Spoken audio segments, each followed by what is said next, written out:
Hay gente que dice, no hay límites en la vida. No, no. Es que hay límites en la vida. Y los límites te ayudan mucho y te colaboran en ver por dónde meterte. Porque la vida es lo viable. Y para construir lo extraordinario, hay que comenzar por algún lado. Y se comienza por lo que se puede en el momento. Para lograr lo que para otros es imposible, se comienza por lo que se puede para ti. Bienvenidos al 9º capítulo de Emprendedores Seriales. Aquí John JP, y en este capítulo tuve la oportunidad de entrevistar nada más y nada menos que a Michael Melamed, una persona que seguro muchos de ustedes conocen. Es realmente inspiración hecha persona. Este capítulo es gracias a la gente de Tigre App, una aplicación para comprar y vender artículos de segunda mano. Seguros Caracas, protegemos lo que te inspira. Y nuestra familia de 1111. Espero que disfruten este capítulo como lo disfrutamos nosotros y no olviden suscribirse a nuestro canal de YouTube y Spotify. Un honor, Michael, que estés aquí con nosotros. Qué orgullo. El honor es mío. Me parece mentira que estés aquí sentado conmigo. Como te comentaba hace unos minutos antes de grabar, eres una inspiración para muchísima gente. Y bueno, yo creo que eso entra un poco con lo que queremos hacer nosotros con este podcast, que es inspirar. Entonces, yo creo que una persona mejor que tú que venga para acá es imposible. Amén. Así que súper agradecido. Y yo normalmente empiezo los podcasts de una forma, pero contigo voy a empezarlo un poco distinto. A ver. Y la primera pregunta, de hecho, viene con esa parte de inspiración. Incluso estuve con los amigos de Seguros Caracas que nos acompañan también en este podcast, que protegen lo que te inspiran, y todo está como debajo en la misma línea. Mi pregunta para ti es, Michael, la primera pregunta es, ¿cuál consejo, ¿sí? Que normalmente te la hago hacia el final, ¿qué consejo le darías tú a una persona? Más allá del tema del emprendimiento, que ahorita vamos a entrar, un consejo general a una persona que de repente que te lo hayan dado a ti o no, o que tú tengas de experiencia de vida. Pudiese a la persona que nos está empezando a ver este capítulo, que le des un consejo de vida. ¿Cuál consejo sería?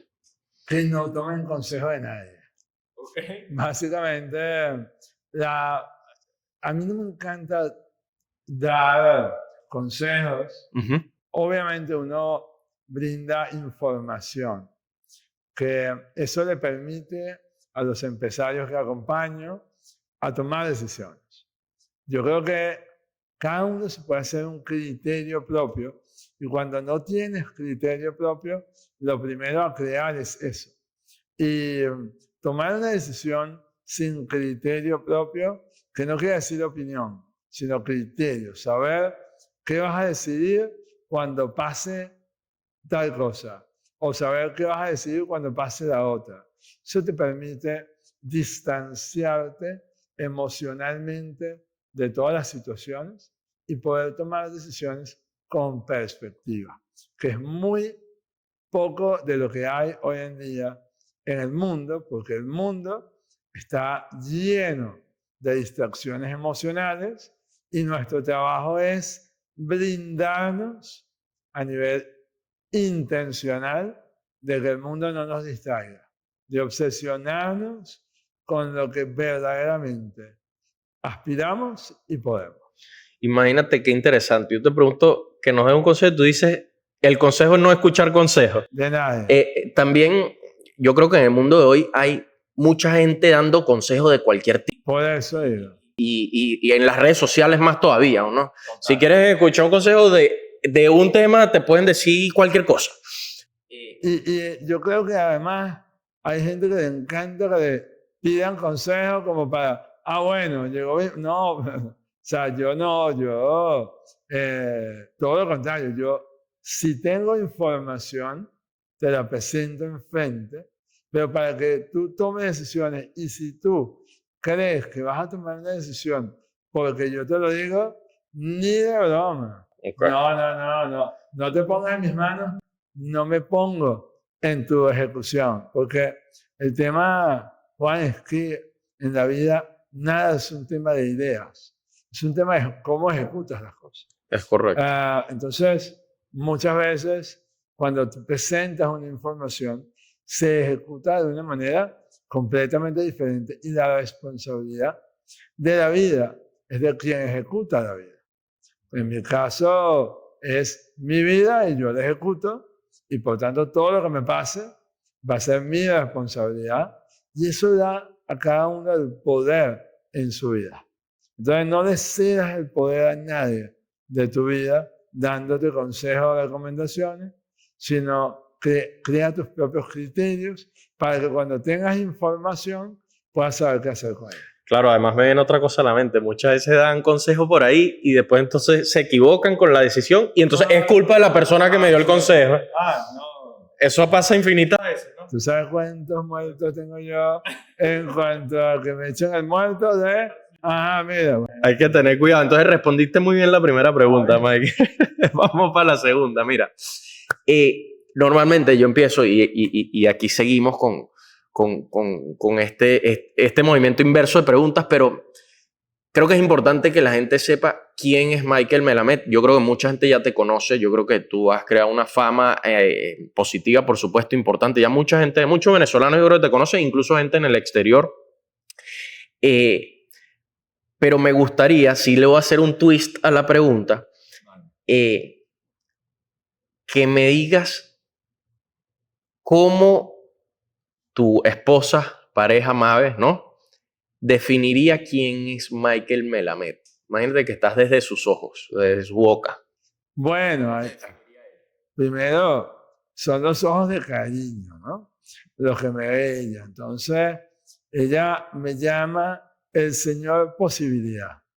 Entonces, y así creo que ella me ve y creo que hacer de la posibilidad de lo que para otros es imposible ha sido mi vida cotidiana. Mi vida cotidiana no es vivir desde la adversidad, no, o sea, digamos, la sé manejar porque no me enfoco en la adversidad, sino en la posibilidad. Y a veces, en el manejo de la posibilidad, hay que tener muy claros los límites. Hay gente que dice, no hay límites en la vida. No, es que hay límites en la vida. Y los límites te ayudan mucho, te colaboran en ver por dónde meterte. Porque la vida es lo viable. Y para construir lo extraordinario, hay que comenzar por algún lado. Y se comienza por lo que se puede en el momento. Para lograr lo que para otros es imposible, se comienza por lo que se puede para ti. Porque eso te refuerza y te fortalece. ¿Quién soy yo? Un hacedor de posibilidades. Un diseñador de posibilidades.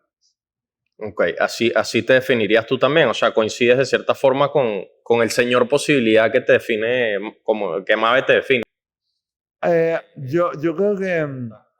¿Están de acuerdo pues con la misma definición de quién es Michael? Si yo tuviera que definirme, yo creo que yo me definiría un poco distinto y yo me definiría como un admirador de la vida.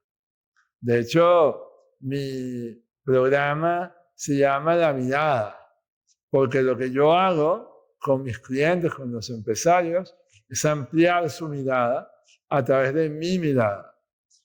Y yo soy un gran admirador y contemplador de la vida. Ejecuto lo que me corresponde, pero desde una mirada muy periférica, que entonces me permite mirar más posibilidades y mi trabajo es mirar lo que nadie ve. De hecho, eso es lo que hago para los empresarios que además tienen todas sus posibilidades ahí, pero no las ven. Entonces, mi trabajo es ampliar su mirada para ampliar su inventario de posibilidades. Entonces, fíjate cómo coinciden, pero mi aproximación es desde la mirada. Está interesante y ahorita vamos a hablar un poco más de tu ¿cómo es? De tu trabajo, de tu mentoría, ¿no? Con el tema empresarial, que yo creo que es lo principal que haces desde el punto de vista profesional, ¿no? Y lo que ha sido tu emprendimiento justamente. Antes de pasar a eso, sí quería hacerte una pregunta y imagínate que está Mave ahí viéndote directamente en la cámara. ¿Qué mensaje le dirías a Mave ahorita? Un mensaje que, ¿Qué mensaje le diría? si pudiese decirle algo a Mabe que de repente no le has dicho o sí le has dicho, pero me interesaría escuchar qué palabras le tienes a ella. Yo a ella le, se lo digo, de hecho, se lo acabo de decir, porque nos acabamos de ver, pero creo que decírselo una y otra vez es parte de lo que me enamoró de ella. Que es una mujer extraordinariamente valiente. Toda su aproximación a la vida es desde el coraje y ella se mueve con miedo y todo. Pero se mueve, Pero exacto. se mueve. Porque a veces el miedo paraliza, ¿no? Y Ella. el movimiento, desde su valentía, nos hace movernos como familia, nos hace movernos y elevarnos como familia.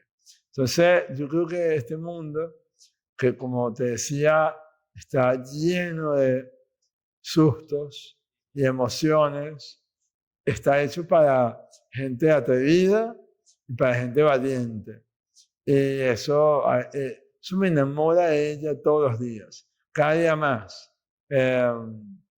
Y cada día que ella se da cuenta de quién es, me emociona porque es como si se pusiera a mis ojos. Y yo le presto mi mirada. Y es como ya no estar solo en esa mirada. Que tú sabes que, Juan, es una vida muy solitaria mirar lo que nadie ve. Porque al final mi vida a veces es una espera a que los procesos se den para que se vean como son. Y imagínate, el personaje del cual me hablas es una mujer tan extraordinaria que yo creo que el día que ella se vea como yo la veo, se enamora de ella misma. Y esa es mi aspiración máxima. Bueno, no, yo creo que qué bellezas de palabras, Michael, y bueno, Mabe no la he conocido personalmente, pero he escuchado de ella, como te dije, y la verdad es que sé que es así. Michael, hablemos un poco de ese atrevimiento. Muchas veces mencionaste el tema también del miedo. El miedo a veces paraliza. El miedo, muchas veces con el emprendimiento, oye, uno no se atreve a echar ese paso. Y yo creo que es una línea que hay muchas veces aquí, y nuevamente es un poco la razón de este podcast, a quitar ese miedo y que ejecuten, que también mencionaste ese tema. ¿Cómo ha sido tu trayectoria como emprendedor desde el punto de vista de cuando te vino la idea de hacer mentorías a empresas? ¿Cómo eso vamos a decir, encajó perfectamente en tu vida? Que creo que hay un encaje ahí muy bonito, un paralelismo ahí con lo que ha sido tu vida y con lo que haces. Pero desde el punto de vista de emprendimiento, échanos el cuento de tu proyecto profesional. Mira, antes de empezar a contar de mí, te hablo de lo que yo he visto, lo que yo miro en el mercado. Y en general, el empresario no le tiene miedo a arrancar. Pero tú has escuchado ese dicho que dice, después que mataste al tigre, le tienes miedo al cuero. Bueno, esa es la mayoría de los empresarios arrancan con todo y se van frenando en el camino.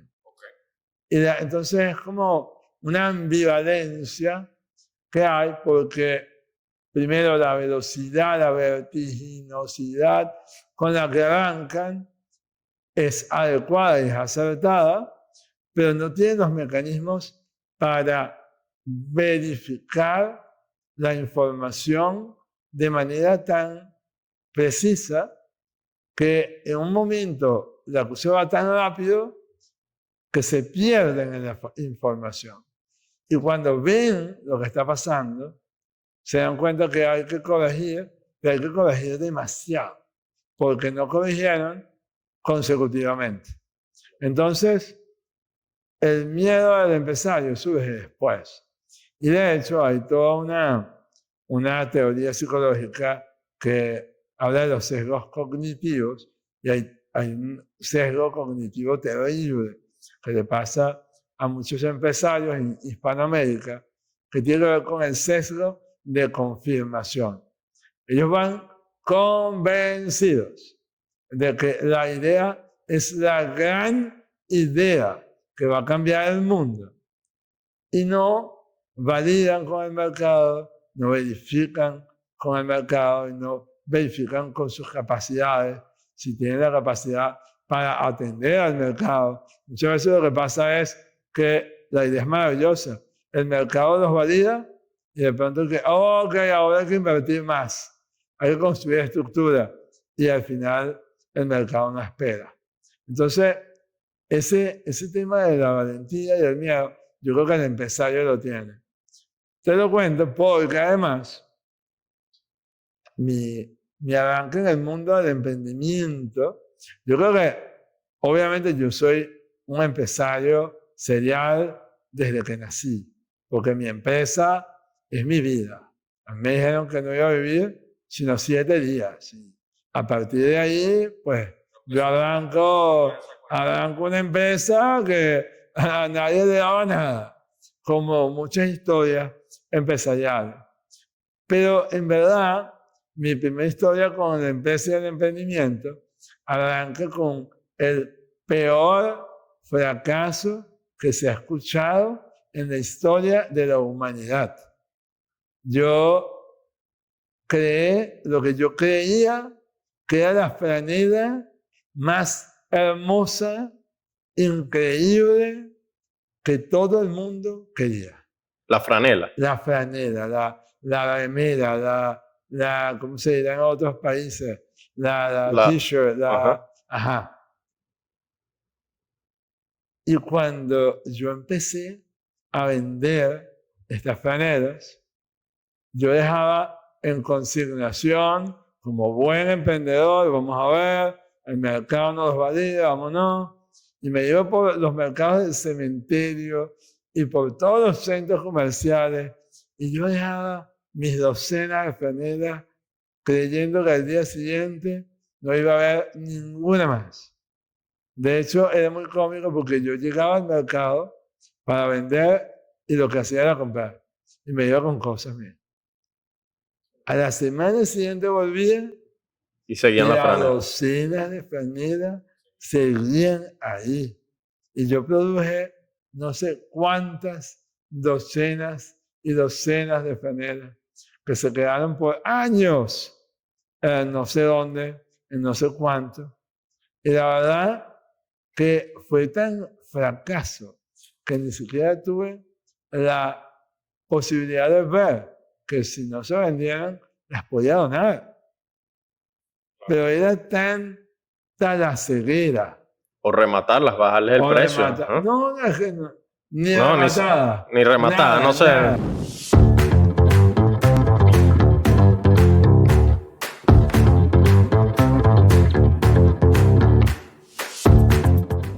No se vendía ni regalada, pero las podía donar, le podía contribuir a alguien. Pero era tanta la ceguera que definitivamente entendí lo que es fracasar. Y para mí, que he logrado tantas cosas en la vida, equivocarme y fracasar es muy importante. Aprender de la equivocación es demasiado importante, pero aprender todos los días, no aprender una vez cuando ya no hay nada que hacer, aprender todos los días. Entonces, eso me ayudó mucho a saber que todos los días es un buen día para saber que lo que estás haciendo puede no estar saliendo. Incluso hay un cliente mío maravilloso que dice, a los negocios se les revisan cuando les va bien. No cuando les va mal, ya son muy tarde, cuando les va bien. Y yo creo que es una máxima mía. Ajá, entonces empezaste con este primer emprendimiento de vender franelas. Fracasaste. Ajá, ¿después qué pasó? ¿Cuál fue el próximo emprendimiento? Yo estudié economía La católica. En la Católica. Después estudié filosofía en la Simón Bolívar. Estudié psicoterapia en un instituto maravilloso. Se llama CNI, aquí en Venezuela. Psicoterapia Gestalt. Y empecé a estudiar un montón de cosas que me complementaron entre lo técnico y lo humano. Tenía la mirada técnica de los números y tenía la mirada humana de la psiquis, de la mentalidad. Y entre esas dos, pues no fue el mejor, digamos, fue la mejor oportunidad para crear unas metodologías que se fueron ampliando a lo largo de los años. Y yo tengo más de 15 años acompañando seres extraordinarios. Al final, en la vida, Juan, todo es contenido. Lo que no entendíamos antes de que existieran todas estas tecnologías que nos permiten compartir contenido con los demás, que todo es contenido en la vida. La mentoría tenía el contenido, el formato, el contenido de conferencia. La mentoría tenía el formato, el contenido de logros particulares míos, de cómo lograr cosas asombrosas. Y para decir cómo lograr cosas asombrosas, adivina qué tuve que hacer.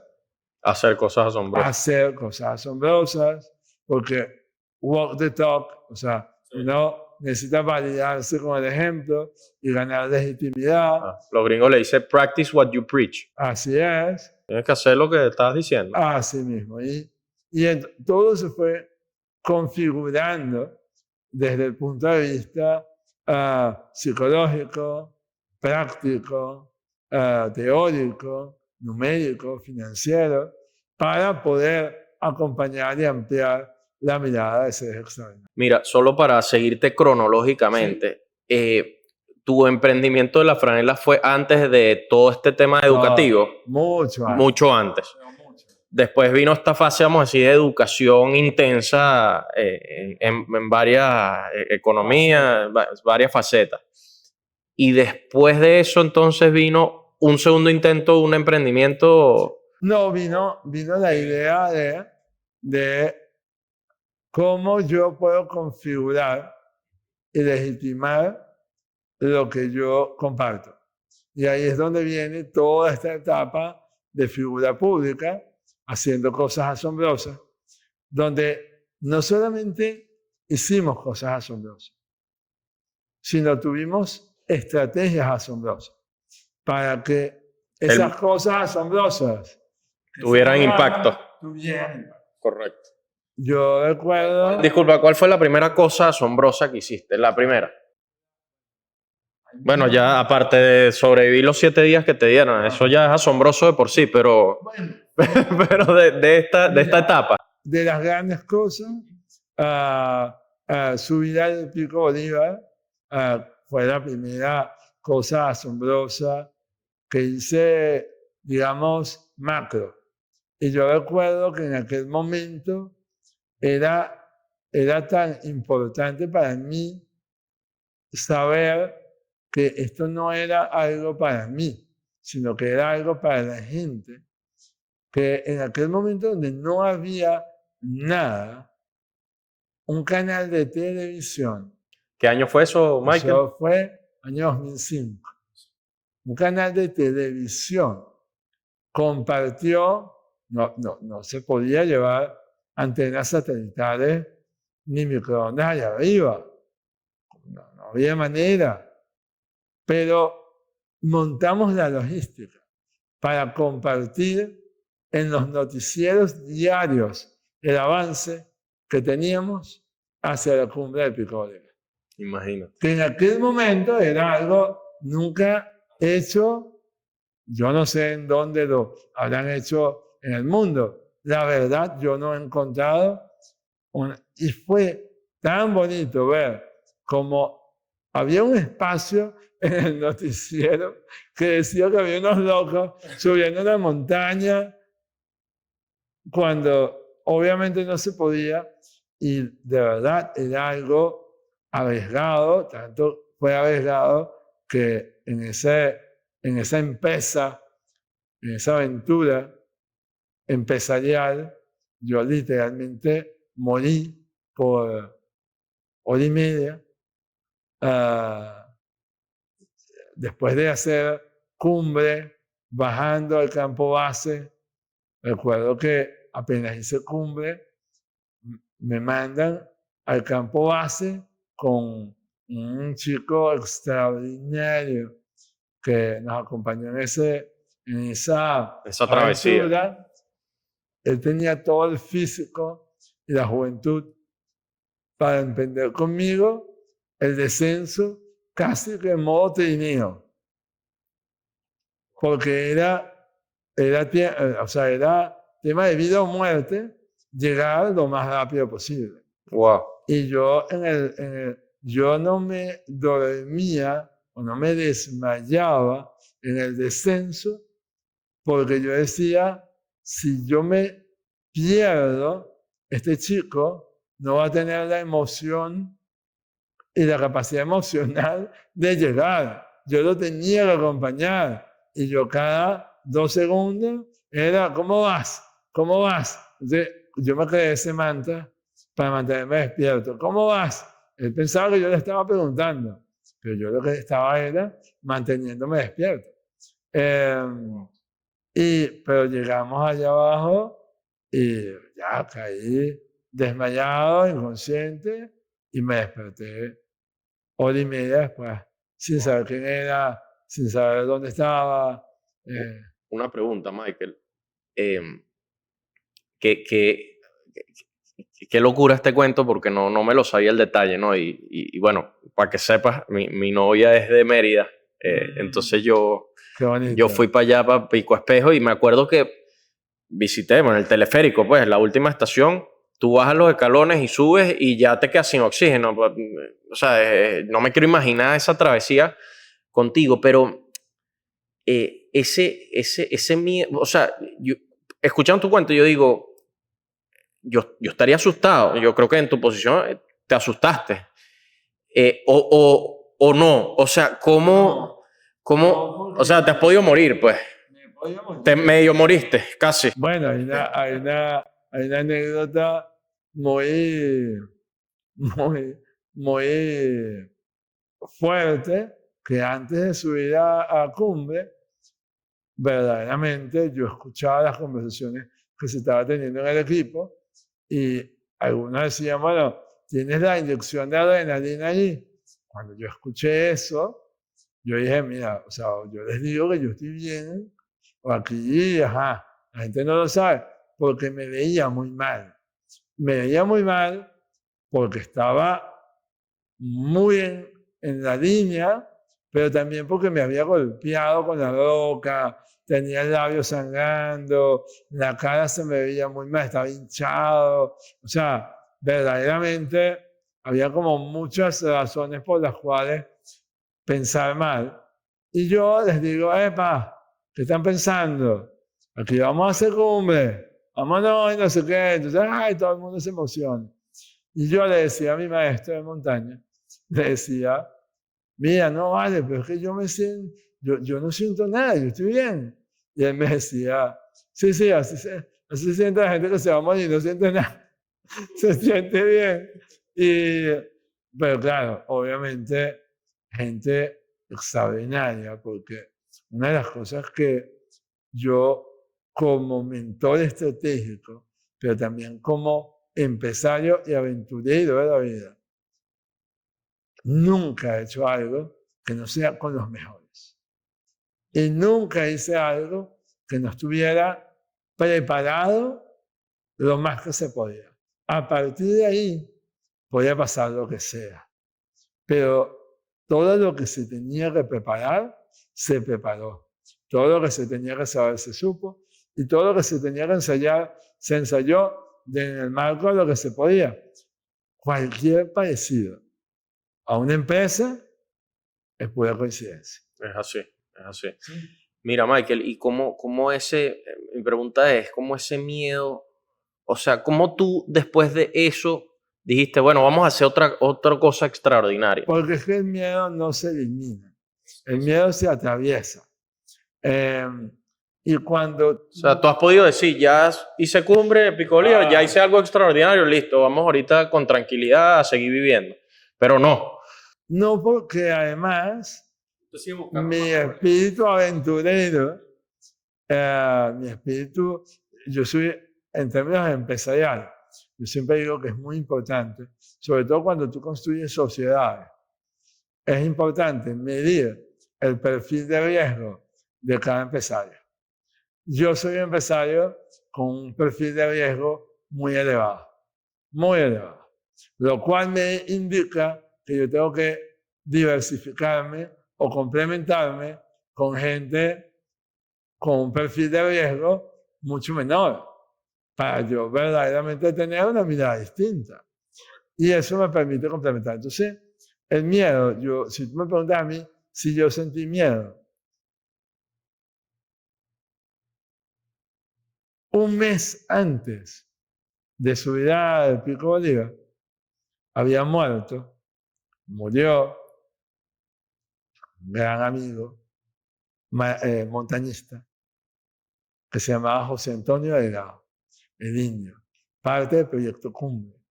Y yo estuve en el comando de rescate, en su casa, aquí, él murió en Pakistán, en el Nanga Parbat, y aquí había un comando de rescate que empezaba los días cuando amanecía en Pakistán, y aquí era de noche, y terminaba cuando anochecía en Pakistán y ya no podían seguir buscando, y aquí apenas estaba amaneciendo.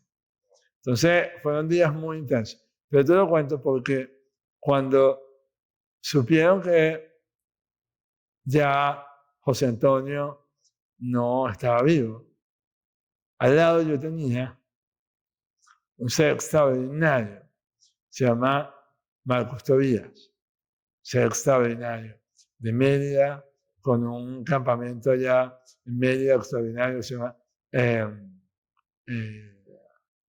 después lo buscan, y la verdad que Marcos en ese momento me dijo, Mike, yo lo que entiendo es que no hay que tener de miedo a morir, sino tener de miedo. O sea, él me dijo, yo, ahorita aprendiendo esto, más que nunca entiendo que yo no le tengo miedo a morir, sino miedo a no vivir cada día. Miedo a que un día se me pase y diga no lo viví. Y eso me marcó la vida. Entonces, yo he vivido una vida muy intensa, donde cada día que no es exprimido, y por ahí hay una de mis asistentes, lo puede verificar, al 100% exprimido, es un día no vivido. Correcto. Claro, cuando tú acompañas en la paternidad a una madre como madre, siendo yo padrastro de una niña como Natalia, una niña extraordinaria, entonces la intensidad viene y la aventura viene todos los días, porque ahí sí te exprimen hasta el máximo y entonces se cumple la premisa y te sientes que verdaderamente la mayor aventura es estar en casa. Como dicen los montañistas, la mayor aventura es volver a casa. Entonces, sí, pero la casa también es la vida. Mira, Mike, para seguir aquí un poco con la línea, después del estudio vino una fase de hitos extraordinarios que hiciste. Como sabemos todos, pues empezamos con el Pico Bolívar, hiciste todos los maratones los maratones más importantes del mundo, subiste Roraima también, varias cosas. Y después de eso, yo creo que agarraste un poco de fama, o más fama de repente, te conocieron. Bueno, ya mencionaste un poco los medios, yo creo que los medios te empezaron a cubrir cada vez más. Y después de eso, entonces empezaste más con el tema de la consultoría, mentoría a las empresas, o venía mezclado entre medio. ¿Cómo era eso? ¿Vino naturalmente? Todo era en paralelo. En paralelo. Todo era en paralelo. Lo que pasa es que en mi exposición pública, yo tenía mi lado profesional, privado, y tenía mi lado social, que era enviar un mensaje a un país que amo y que creo que se merece todo lo que podamos hacer por él. Y en ese impacto, nosotros lo que queríamos era trasladar un mensaje de posibilidad.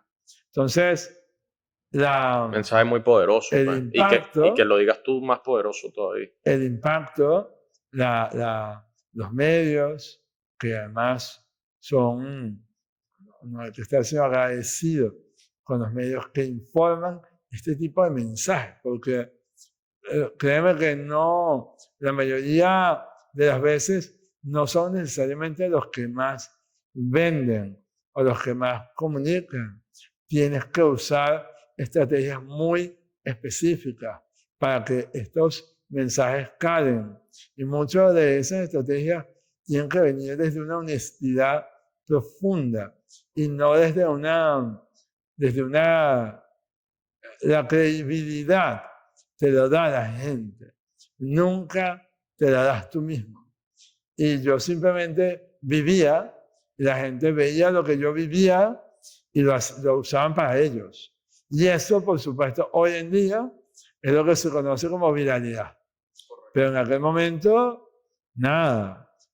Lo que había era que usar los medios que tenías para expandir la ola del mensaje de una manera coherente, de una manera consistente y de una manera que conectara con la gente. Y eso es clave. Tú puedes tener el mejor producto del mundo, el mejor. Pero si tú no conectas con tu audiencia, pues no hay nada para hacer. Correcto. Mira, Mike, y entonces, a raíz de todo ese movimiento, pues te empezaron a llamar empresas para que hablaras con ellos. ¿Tú te esperabas que eso pasara o no? No, o sea, digamos, sí, había un camino intencional en lo privado que digamos, tenía sus estrategias claras, pero digamos que ahí surgió mucho el formato conferencia, porque era una manera masiva también de llevar el mismo mensaje. Y entonces las empresas muchas veces prefieren, lo cual es lo contrario a lo que necesariamente se debería hacer. Prefieren el alto impacto de corto alcance. Y ese formato es un formato de muy alto impacto, pero de muy corto alcance. Es decir, la conferencia es impactante en la medida que tú puedes perpetuar ese mensaje en la cultura. Y entonces por eso es que se diseñaron los otros formatos que permitían, yo recuerdo, Juan, que en el año 2015 terminé la serie de maratones y murió mi papá. Fue uno de los años más difíciles. O sea, imagínate, era la cúspide a lo que queríamos llegar, o el maratón más importante del mundo, celebrado en el Foro Económico Mundial en Ginebra. Y yo llego a Ginebra y mi papá me llama, me dice, tengo miedo, el cáncer volvió. A partir de ahí, fueron 6 meses de olvidarme del mundo y estar con mi papá intentando superar algo que ya era insuperable. Por eso digo que los límites son muy importantes, porque no era para superar, tenía que ser para acompañar, conocer, amar, que se hizo. Y yo aprendí rápidamente que esto no se iba a superar. con todo el dolor que eso tenía y bueno, fue acompañado desde su manera de ser y hacer. A partir de ahí, el duelo fue tan grande que yo no podía con los aplausos.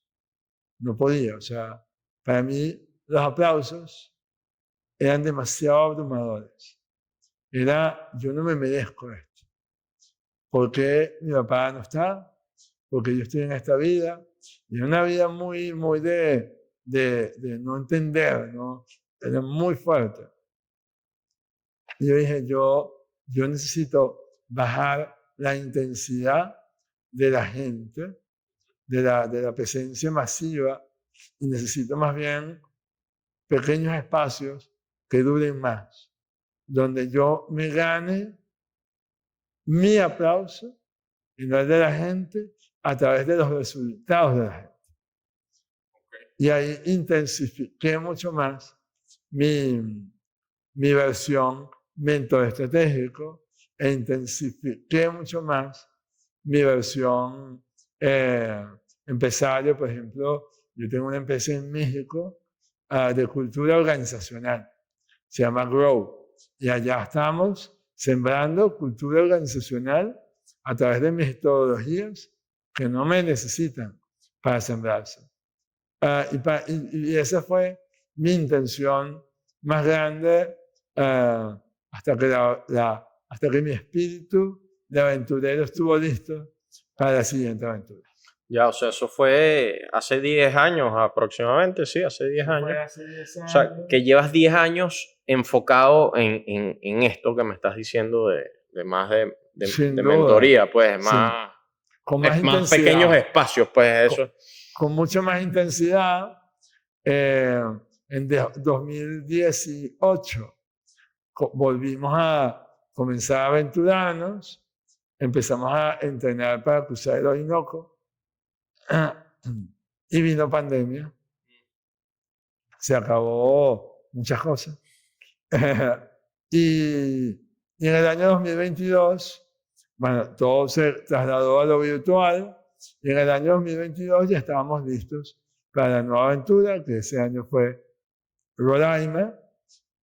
Y en el año 2023, creo que 23 o 24, celebramos ya 17 años, que fue en el 23, no, 18 años, de aventuras con los rapeles del Santo Ángel, que fue mi última aventura, fue la más espeluznante, fue la más alucinante y fue donde yo ya tenía una relación más cercana, digamos, ya sabía que había iniciado una aproximación a relacionarme con Mabe y ahí yo dije, se acabaron las aventuras y la gran aventura viene a construir familia, viene a... Otro tipo de aventura. Otro tipo de aventura. Sigue siendo una aventura, donde ya no estás solo y tu vida pues tiene un significado importante para muchas personas. Mira, Mike, el otro día, bueno, estuvo la gente aquí de Petrichor, que es una marca de bebidas gaseosas, y el chamo, que es emprendedor, me dice que no hay mejor momento para emprender que no sea ahora.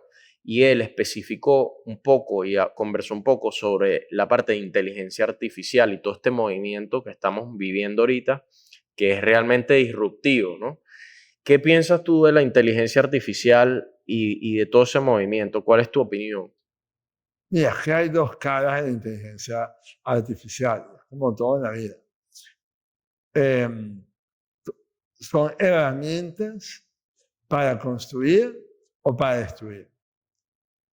Y al final, como tú la uses, te va a funcionar. Lo que es importante es no dejar de entender el mundo en el que vives. Y hoy en día un mundo sin inteligencia artificial es un mundo de negación.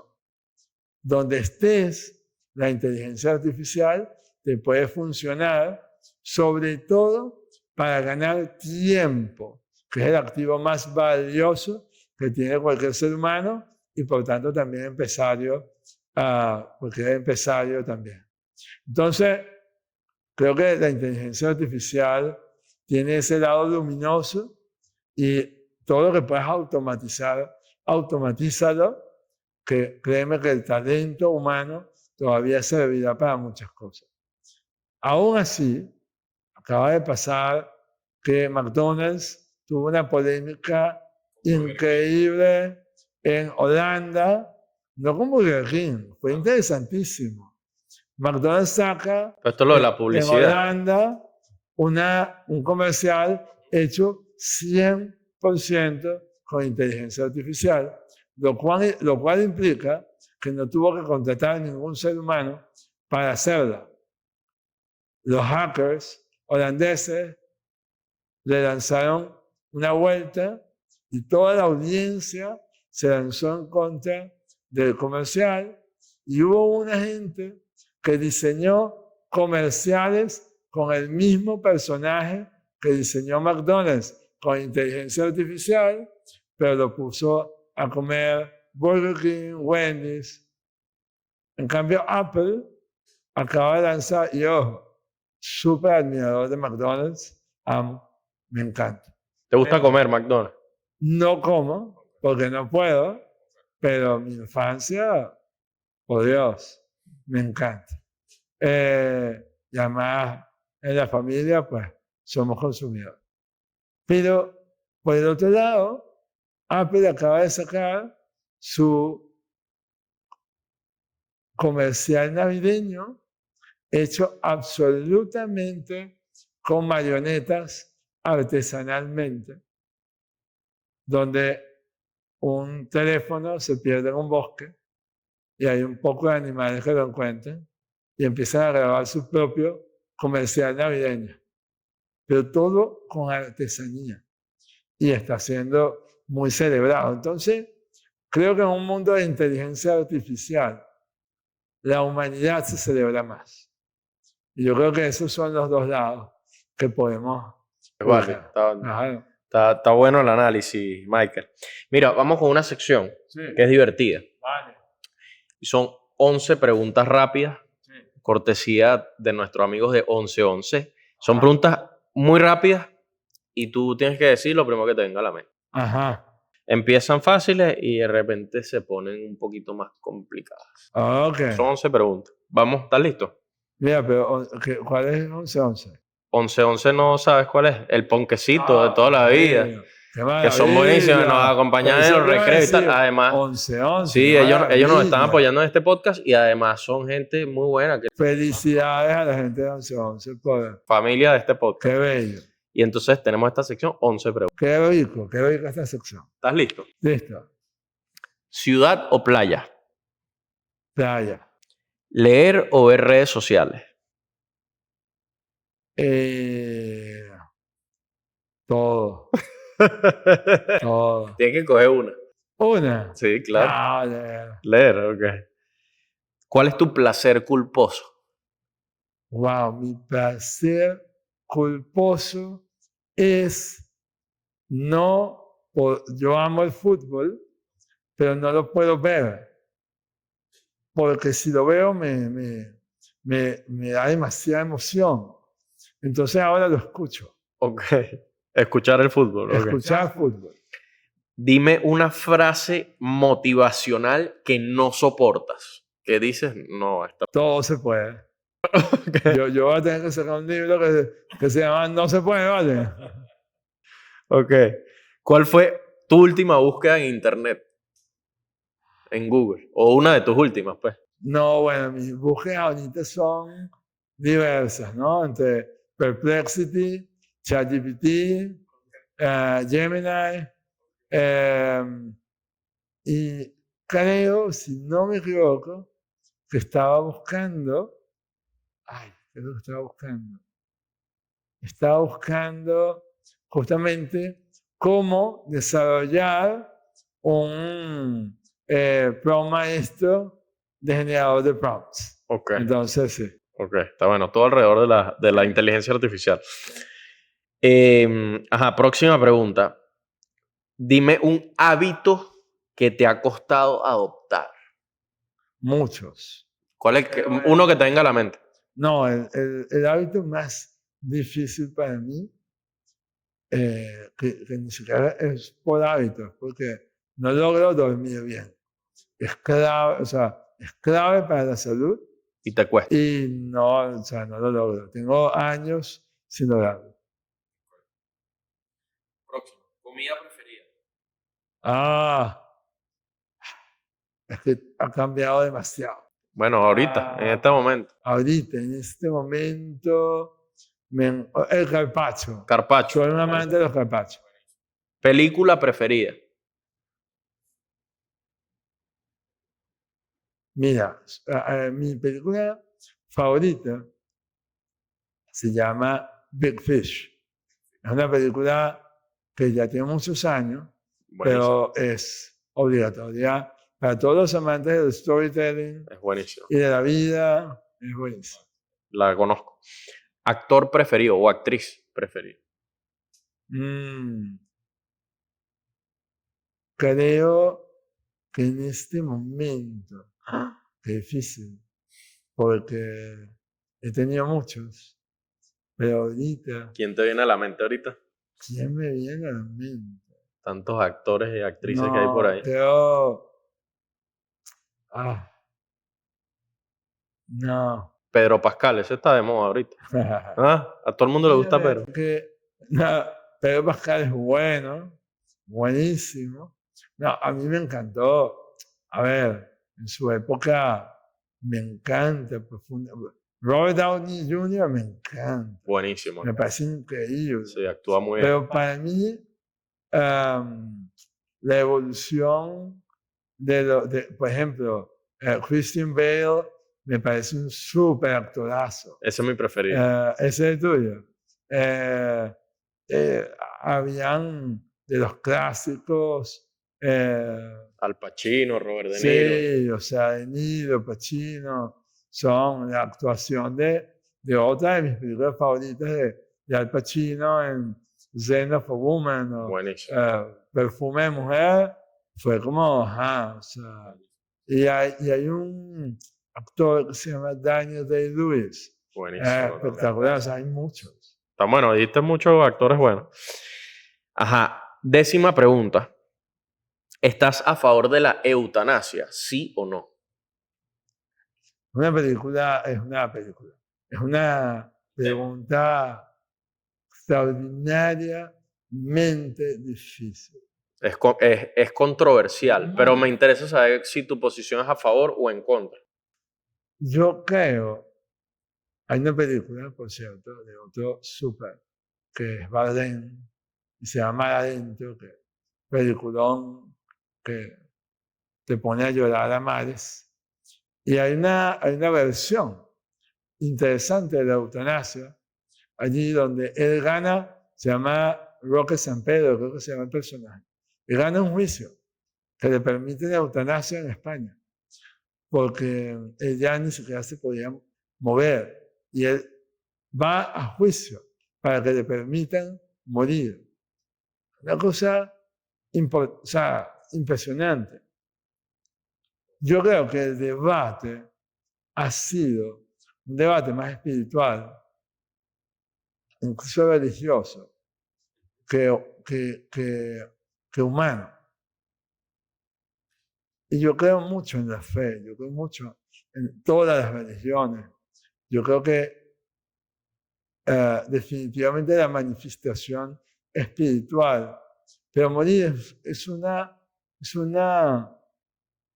trascendencia espiritual. Todo lo que sea en la vida intencional, donde haya una justificación real, yo no voy a decir a favor o en contra, pero sí te puedo decir que yo no me puedo oponer. No te puedes oponer. Yo no me puedo oponer. O sea, ¿quién soy yo para juzgar o enjuiciar lo que una persona te dice? Y te voy a decir algo. No lo digo desde el palco. No lo digo desde el palco. Yo tengo 3 intentos de suicidio en mi vida. Entonces yo no lo digo desde el palco. Gracias a Dios he sido muy malo en eso. Si no, no estarías aquí. Exacto. Y cada vez que no lo logré, encontré que la vida era mucho más bonita, mucho más valiosa. Y le agradezco a Dios porque me haya permitido salir de esos lugares muy oscuros. Y quiero que entendamos que si estás por allí y estás sintiéndote de alguna forma, busca ayuda. No lo pienses. Busca ayuda. La vida es mucho más bella. Y sin embargo, yo no soy nadie para juzgar a nadie. No lo soy. Yo no sabía eso, Michael, y tremendo tema, ¿no? Eso tú lo dices públicamente o Bueno, está en mi libro está en tu libro. y ahora te lo estoy compartiendo. Tremenda información. Sí, yo lo digo mucho, Sí, pero lo digo mucho justamente para que no lo saquen de contexto claro, y para claro. que puedan aprovechar mi experiencia para entender que la vida es más bonita, aún en los lugares más oscuros que he estado. Y que para mí los días no son fáciles.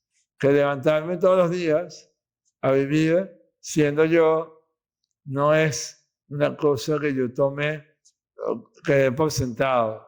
Todos los días yo me tengo que preguntar, ¿vale o no vale levantarse hoy? Y la respuesta ha sido sí. Y hoy en día amo vivir y amo la vida que estoy construyendo, pero no es que sea fácil. La vida no tiene que ser fácil para ser vivida. La gente confunde que la vida sea difícil con la capacidad que tengo para vivirla. Es muy diferente. Correcto. Y lo otro que vi el otro día, la probabilidad de que nosotros estemos aquí es bajísima. O sea, nosotros somos una megamilésima de posibilidad de lo que pudo haber pasado para que estuviésemos aquí. Mira, en el momento que siempre que yo he estado mirando hacia abajo y un segundo logrado subir la mirada, yo he logrado mirar una señal de para qué estoy aquí. O sea, no lo entendemos, pero estamos para algo. Mira, vamos con la 11ª y última pregunta. Que esta la 10ª estuvo intensa, pero estuvo buena. Una palabra que le dirías a los haters. ¿Sabes quiénes son los haters? Claro, claro. Y más en las redes sociales. Ahorita tú sabes gente que escribe cosas que desde ahí de su sofá y están criticando y diciendo estupideces. Una palabra que le dirías al hater ahí que de repente está viendo por... Le diría gracias. Gracias. Gracias. Gracias. Porque esa persona, el proceso, hay que entender que detrás del otro lado hay un ser humano que puede estar pasando por X o Y proceso. Y a lo mejor alguien que lo dice en modo de hate y ha pasado cientos de veces. Si yo logro preguntar, sacando todo el tono emocional del hate, preguntar, oye, gracias, ¿qué estás viendo que yo no estoy viendo? A lo mejor me da una información muy valiosa, a lo mejor no, y entonces es un ataque para atacar. Y también me pregunto, ¿qué estará pasando por la persona que vive para ello? Algo muy serio debe estar pasando. No lo doy por sentado. Es más problema de él o ella que... Y de alguna manera a veces es una manera de conectar, una manera como aprendió a conectar.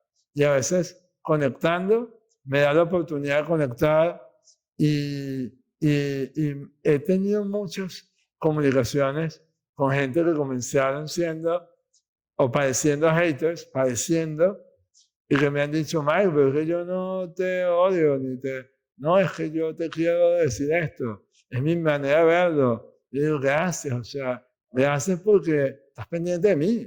O sea, un hater está pendiente de uno, pues. Es correcto. Entonces, gracias, Gracias por la atención. gracias, claro. Es así. Mira, Mike, ya estamos llegando al final del Vale. podcast. La verdad es que de verdad pienso que pudiésemos hablar 3 horas más con todos estos cuentos que tienes, pero bueno, vamos a tratar de darle un final y a mí siempre me gusta hablar de Venezuela para cerrar los capítulos, ¿no? Y para mí es algo, bueno, yo estoy enamorado de este país. No es un país perfecto, nada es perfecto, tiene sus cosas buenas y sus cosas malas.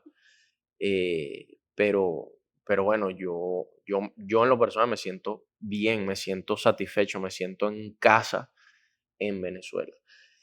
Sin ánimos nuevamente de crítica, obviamente sé que eres muy respetuoso con eso, pero ¿qué significa para ti Venezuela? ¿Respetuoso con qué? Bueno, respetuoso, disculpa, no terminé la idea, respetuoso con mucha gente que se ha ido, por ejemplo, de Venezuela. Por circunstancias y de repente que se ha ido incluso no habla bien del país, conocemos gente, hay gente que se va y más bien extraña, o sea, quiere venir y irse de vuelta. No, mira, Pero desde tu punto de vista personal, ¿qué primero- significa Venezuela para primero Michael? que para mí Venezuela es mucho más que un lugar. Para mí es una esencia. Y donde quiera que esté un venezolano, ahí es Venezuela. Sin duda alguna. La Venezuela para mí es el amor, para mí Venezuela es la madre, para mí Venezuela es la fuente de quienes somos, de quienes podemos expresar. Toda la mirada que yo tengo, la tengo porque soy venezolano. Y fíjate que estoy por grabar alguna publicación, porque estaba en la misa del colegio de Nati y cantaron una canción, villancico, que habla de